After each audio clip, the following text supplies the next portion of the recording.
প্রধানমন্ত্রী মাননীয় প্রধানমন্ত্রী বগুড়ায় সফরে আছেন। তিনি একটি কথা বলেছেন আজকের দিনে, এই কিছুক্ষণ আগে কথা বলেছেন যে গুপ্ত এবং বিভ্রান্তকারীরা আবারও ষড়যন্ত্রে মেতে উঠেছে।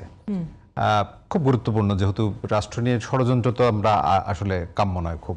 এটি একটি বিষয়, এটি আপনি আপনার মন্তব্য করবেন। আরেকটি বিষয়, যখন আমরা এই যে বাণিজ্য নানান ইস্যু নিয়ে আপনি কথা বলছিলেন IMF এর, আপনি নিশ্চয়ই খেয়াল করেছেন, নাম উল্লেখ করছি না, দেশের একজন বিশিষ্ট অর্থনীতিবিদ যার অর্থনীতিতে এবং বিভিন্ন আন্তর্জাতিক সংস্থায় খুব সুনামের সঙ্গে কাজ করেছেন, বিভিন্ন শ্বেতপত্র প্রণয়ন করেছেন, এমন একজন ব্যক্তি বলেছেন যে হরমুজ প্রণালীর যে সংকট, তার চেয়ে বড় সংকট হলো যুক্তরাষ্ট্রের সাথে যে বাণিজ্য চুক্তি অন্তর্বর্তীকালীন সরকারের সময় হয়েছে এবং সেটি রাষ্ট্রকে সামনের দিকে বড় রকমের ভোগাবে। এটি নিয়ে মানে আমি বলছি যে ধরেন অন্তর্বর্তী সরকারটা তো সবারই ছিল, সেই সরকারের বড় একজন অংশীদার মানে ইন এ সেন্স যে যারা সেই সরকারটা প্রতিষ্ঠিত করেছিল তার মধ্যে ছাত্ররা ছিল, পরবর্তীকালে তাদের একটা বড় অংশ এনসিপি গঠন করেছে। মানে এটিকে আপনারা এখন কিভাবে দেখেন? ওই যে চুক্তিটা হয়েছিল এবং নন ডিসক্লোজার এগ্রিমেন্ট যেটাকে বলা হয়, মানে মানুষ খুব বেশি জানে না, আচ্ছা আপনি কিভাবে বলবেন?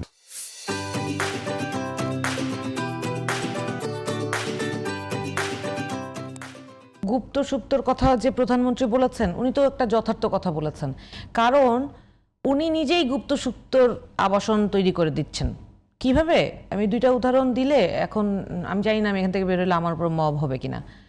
এই যে উনি গতদিন, মবের দিন তো শেষ, বলছি একটা একটা করে বলবো, না বললে এক্সপ্লেনেশন না দিলে তো কথাটাই তুলতাম না। ধরেন উনি গতদিন এক জায়গায় গিয়ে মাওলানা ভাসানীর কথা কোট করে যে বক্তব্যটা দিয়েছেন যে মাওলানা ভাসানী উনাদেরকে ধানের শীষ প্রতীকটা উনাদের হাতে তুলে দিয়েছেন 1979 সালে যখন বিএনপি নির্বাচন করে ধানের শীষে, হুইচ ইজ অ্যাবসলিউটলি আনট্রু একটা ইনফরমেশন। কেন? কারণ 76 সালে মাওলানা ভাসানী মারাই গিয়েছেন। বাস্তবতাটা কি আমি বলছি, তারপর আমাকে কাউন্টার প্রশ্ন করবেন, তো আমি বলে দিচ্ছি। মাওলানা ভাসানী জীবদ্দশায় শহীদ রাষ্ট্রপতি জিয়াউর রহমানকে উনি পছন্দই করতেন, কারণ শেখ মুজিবের আমলে যে রক্ষী বাহিনী তৈরি করা হয়েছিল এবং যেইভাবে রাষ্ট্রের সম্পদকে মানে যেভাবে হরিলুট করা হয়েছে, উনি সেটার বিপক্ষে ছিলেন এবং উনি স্পষ্ট করে বলেছিলেন যে শহীদ রাষ্ট্রপতি জিয়াউর রহমানের নামে এই পর্যন্ত কোনো দুর্নীতির অভিযোগ পাওয়া যায়নি। তাহলে আমরা ধরে নিতে পারি যে ওনার সমর্থনটা ছিল এবং বাস্তবতার প্রেক্ষিতে বিএনপির সাথে যাদের জোট হয় তাদের হাত থেকে। কিন্তু উনি যেই তথ্যটা, যে সালটা উল্লেখ করলেন, এটা তো একটা ভুল তথ্য। উনার যে স্পিচ যারা রেডি করে দেয় তাদের মধ্যে এই গুপ্ত নাই, একটা না, এই একবার না, এই ইলেকশনের আগে উনি বিভিন্ন জায়গায় যে বক্তব্যগুলো কোট করেছেন, যেখানে সরকারি মেডিকেল কলেজ আছে উনি ওখানে গিয়ে বলেছেন সরকারি মেডিকেল হবে, চিনিকল খুলে দিবে, ওখানে অলরেডি চিনিকল আছে খোলা। এই জিনিসগুলো উনার নিজেরই তো আইডেন্টিফাই করতে হবে যে উনার দলে কারা গুপ্ত আছে। এটা উনি ধরেন অন্য দলের লোকজনকে গুপ্ত বলে তো লাভ নাই। উনার নিজের দলে উনি যদি সাপ পালে আর তারপরে উনি অন্যদেরকে দোষ দেয়, তাহলে তো উনার নিজের বিপদ নিজে হবে। এই যে উনার কানে যারা উইসপারিং করে, হ্যাঁ, তারাই তো উনাকে ডুবাচ্ছে। এই জিনিসটা তো উনাকে বুঝতে হবে। উনি লন্ডনে থেকে এসছেন এত বছর, ওই ভদ্র দেশের ভদ্র রাজনীতি তো এই বাংলাদেশের মানুষ মেনটেন করে না। তাকে ক্ষতিগ্রস্ত করার জন্য এই যে ধরেন ব্যাংকিং সেক্টরের এই দুর্দশা, কেন আমি বললাম আলটিমেটলি ব্যাংকিং সেক্টরের দুর্দশার কারণে সংস্কার বললে ওনাদের খুব খারাপ লাগে, অথচ এই সংস্কারের প্রস্তাবনা বিএনপি সর্বপ্রথম, বিএনপির যে জোট সেখান থেকে এসছে, তাই না? এই 31 দফায় সংবিধান সংস্কারের প্রস্তাবনা প্রথম কিন্তু বিএনপি দিয়েছে। এখন আমরা বললে দোষ হয়। এখন আমরা কেন বলি? কারণ আমাদের রাজনীতিটাই কিন্তু সংস্কারের কমিটমেন্ট দিয়ে, এই এক দফার ঘোষণায় আমরা স্বৈর শাসনের পতন ঘটাবো, এই কমিটমেন্ট দিয়েই আমরা রাজনীতিতে এসেছি। ডিনাই করেছে মানে এরকম মনে হয় কিনা? আপনি প্রথম কথাতেই তো এক নম্বর দফা সংবিধান সংস্কারের জায়গায় এখন সংশোধনের আলাপ করছে। এবং আমি তো একটু আগে উদাহরণ দিলাম যে এই যে ধরেন ব্যাংকিং সেক্টরের ইন্ডিপেন্ডেন্স এনশিওর করা, সেটা হইল না। সংশোধনের দূরত্ব কতটা আসলে? অনেক দূরত্ব। আপনার আর্টিকেল 142 তে ক্লিয়ারলি বলা আছে যে আপনি মৌলিক সংস্কার করতে পারবেন না। সংবিধান অনুযায়ী, এই বিদ্যমান সংবিধান অনুযায়ী জনগণ হচ্ছে সভরেইন হচ্ছে জনগণ, জনগণের গণপ্রতিনিধি যারা নির্বাচিত তারা জনগণের সংসদের আকাঙ্ক্ষাকে বাস্তবায়ন করবে, যেটা গণভোটে মানুষ রায় দিয়েছে সেটাকে বাস্তবায়ন করা হচ্ছে এই গণপ্রতিনিধিদের কাজ, এবং তারা যদি তার বিপক্ষে যায় সেই এখতিয়ারও তাদের নাই। এখন কনস্টিটিউশনাল সুপ্রিমেসি, বাংলাদেশের সুপ্রিম হচ্ছে জনগণ, সেই জনগণের আশা আকাঙ্ক্ষাকে আপলিফট করার জন্য এই কনস্টিটিউশন। এখন এই কনস্টিটিউশনের কিছু বেসিক মৌলিক ধারা আছে যেটা রাষ্ট্রের মৌলিক স্তম্ভ হিসেবে ধরা হয়। এই ধারাগুলো আপনি পরিবর্তন করতে পারবেন না, করলে সেইটাকে বাতিলযোগ্য হয়ে যাবে। এখন তাইলে আপনাকে কি করতে হবে? আপনি তো সংশোধন করতে পারবেন না, ওই কনস্টিটিউশনে, এই কনস্টিটিউশনে আছে, তাহলে আপনাকে সংস্কার করতে হবে।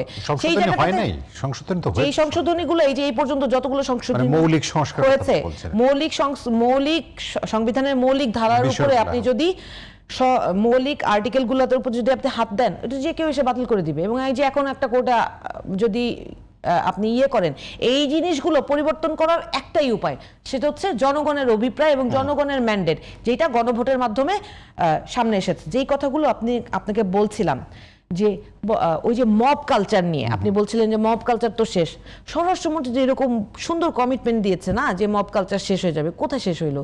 এই যে কুষ্টিয়ায় একজন মানুষ নিহত হলেন, একজন যাকে হত্যা করা হলো, সেই ভিডিও ফুটেজে ক্লিয়ারলি দেখা গিয়েছে যারা যারা ওখানে সম্পৃক্ত ছিল এরা সবাই ছাত্রদলের সাথে রিলেটেড, এবং যে নিজে ভিডিও করছে সে নিজে ছাত্র দলের। তাহলে মব কালচার কি অন্য সবার জন্য?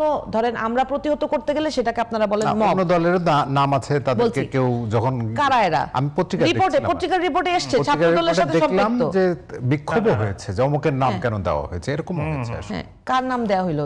ছাত্র দলের লোকজনের নাম, ছাত্র দলের লোকজনের ভিডিও ফুটেজ আছে তো, অবশ্যই তাদেরকে ভিডিও ফুটেজে ধরতে হবে। শুনেন, ক্লিয়ারলি ভিডিও ফুটেজে দেখা যাচ্ছে যারা যারা এই ম্যাসাকারে, এই মব ভায়োলেন্সের মাধ্যমে হত্যাযজ্ঞ ঘটিয়েছে তারা ছাত্র দলের, এবং যে ভিডিও করেছে সে ছাত্র দলের। ওই বিতর্ক আপনি ভিডিও দেখলেই এবং তাদের পরিচয় জানলেই আপনি বের করতে পারবেন।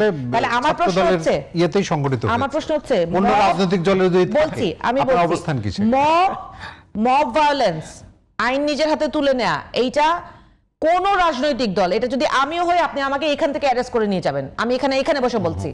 মব ভায়োলেন্স আমি নির্বাচনের আগেও, গত সরকারের আমলেও আমি 100 বার বলছি। এই যে আপনার এই অফিস থেকে 2 কদম দূরে এই যে ফজলুর রহমান স্যারের বাসা, এই বাসার সামনে যখন মব করেছে, উনাকে অকথ্য নোংরা ভাষায় গালিগালাজ করেছে, উনি একজন মুক্তিযোদ্ধা, হতে পারে উনি জুলাই অভ্যুত্থান নিয়ে কটু কথা বলেছে, হতে পারে উনি জুলাইয়ের সম্মুখ সারির যোদ্ধা নিয়ে কটু কথা বলেছেন, সেইটার জন্য ব্যবস্থা নিবে আইন, সেটার জন্য ব্যবস্থা নিবে উনার নিজের দল, রাষ্ট্র ব্যবস্থা নিবে।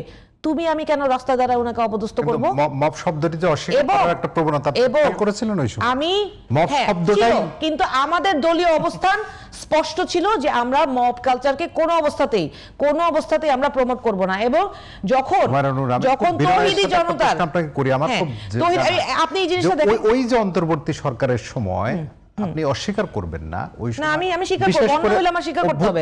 পরবর্তী সময় এই যে শিক্ষার্থী যারা নতুন দল গঠন করেছে, এনসিপির বড় বড় নেতারা, তাদের বড় বড় নেতাদের প্রভাব কি পরিমাণে ছিল? আমি কিন্তু পজিটিভলি বলছি, নেগেটিভলি বলছি না। মানে প্রভাব মানে কি, তাদের জনগণের সাথে এতটাই মানে অভ্যুত্থান পরবর্তীতে সম্পর্কটা ছিল যে কোনো মব তারা যদি ঠেকাতে চাইতো পারতো কিনা? আপনার কাছে মনে হয়েছে খুব জোরালো ভাবে তারা? আপনি দেখেন, প্রথম যখন অভ্যুত্থানের পরবর্তীতে বরং এক ধরনের উস্কানি আপনি দেখেছেন প্রতিদিন যেইভাবে যত জায়গায় আন্দোলনের নামে মব ক্রিয়েট করা হয়েছে, সেই মবকারীরা এখন কোথায় গেল? তার মানে নিশ্চয়ই কোনো একটা নির্দিষ্ট দল এই মবকে উস্কে দিয়েছে এবং তারা এটার পৃষ্ঠপোষকতা করত। তখন তো আমরা এটা অ্যাড্রেস করেছি, এবং সব জায়গায় তখন ইন্টারিম গভর্নমেন্টের আমলে পুলিশ প্রশাসনের উপরে কোনো কন্ট্রোল ইন্টারিম গভর্নমেন্টের ছিল না।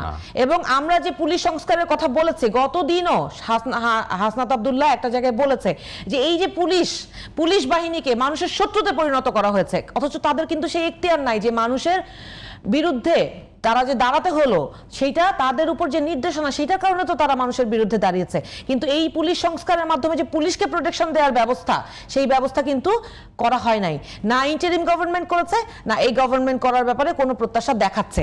এই যে অবস্থা, তখন ওই সময় যতগুলো আন্দোলন আপনি দেখবেন, 7 কলেজের আন্দোলনে সেইখানে যে এই ছাত্র নেতাদেরকে যে কথা বলতে হইতো, আসিফ মাহমুদ সজীব ভুইয়া বিভিন্ন জায়গায় উল্লেখ করেছে যে যেখানেই ঝামেলা হইতো সেইখানেই এই ছাত্র উপদেষ্টাদেরকে